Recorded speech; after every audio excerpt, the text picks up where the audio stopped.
Angelique was an angel sent to earth to carry on the work of love and goodness.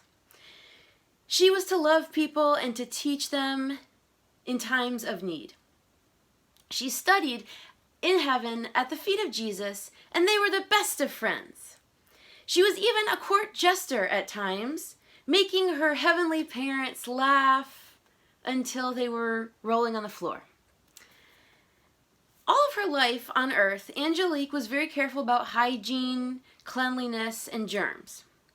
When she was a youngster, she would ask people if they washed their hands after they used the bathroom, and especially if they were about to be preparing food for other people. She would be made fun of by so many people for doing this. "Oh, that Angelique is such a germaphobe!" They would demean her and even call her names, implying that she had a mental condition to be so preoccupied with germs that many other people didn't even give a second thought to. But then one day, many years later, there was a mysterious virus in the land. It was a lunker of a virus, and there were theories as to how it began. A sinister Harvard professor and two minions who were students from China, but actually in the Chinese military, and were arrested in the airport at the beginning of the outbreak. It was said that they were working with bioweapons.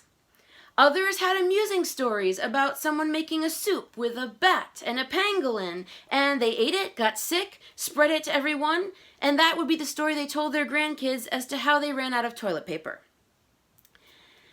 So in the midst of the scary happenings, Angelique felt it was time to share what she knew about keeping safe from germs, being more conscious and conscientious of cleaning to keep people and their loved ones safe.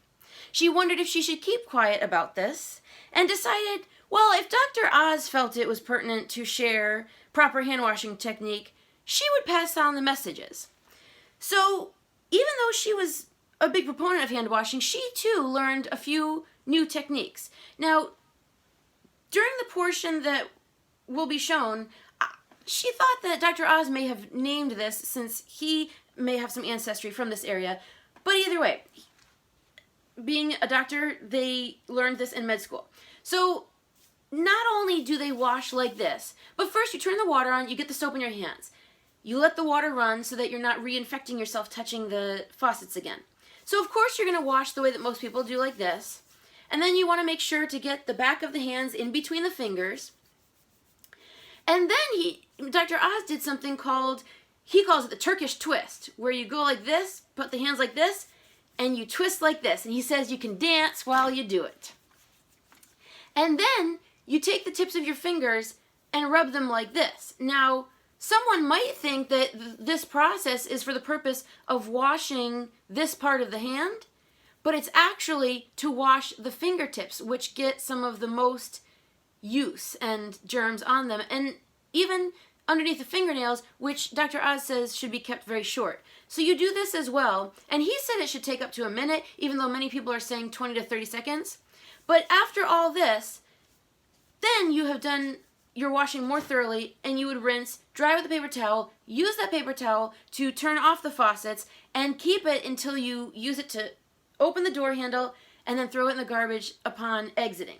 Now, if you like to keep a little bit more activity of washing, you could wash up to the elbows like many doctors do, especially if you have been out and touching countertops with your arms and, collecting germs that way.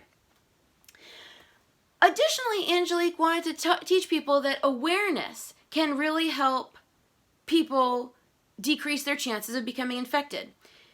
As many people may have seen with the toilet paper bonanza and stampede, with people getting shopping carts that, like Lunker's worth of shopping carts filled with toilet paper.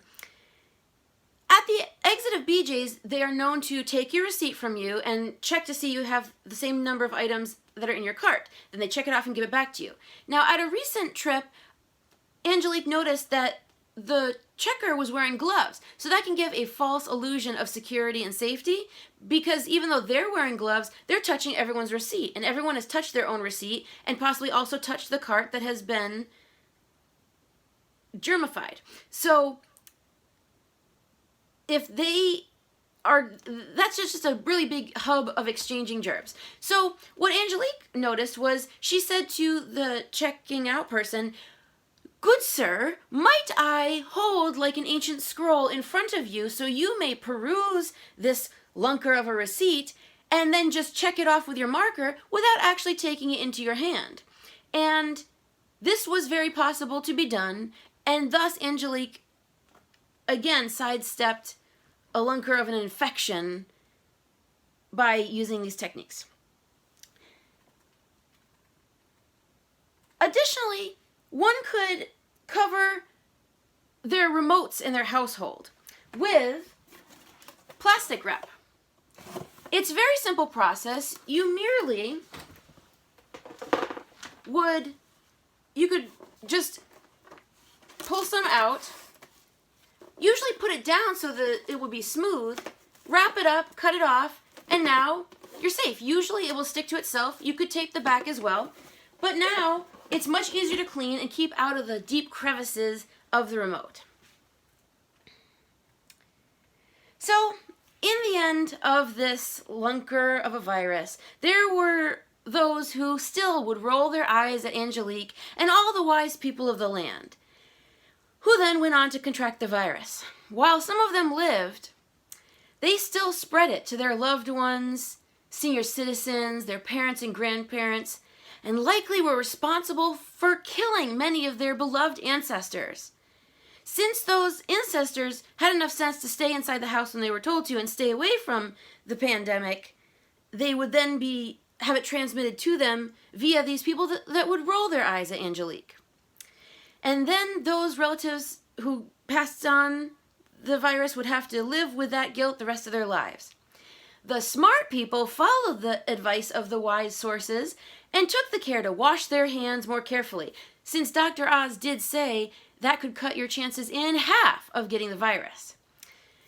So they would try to raise their awareness of what was touched, and they lived to see another day. The lesson is, careful hygiene is heavenly and can save lives. Mr. Toastmaster.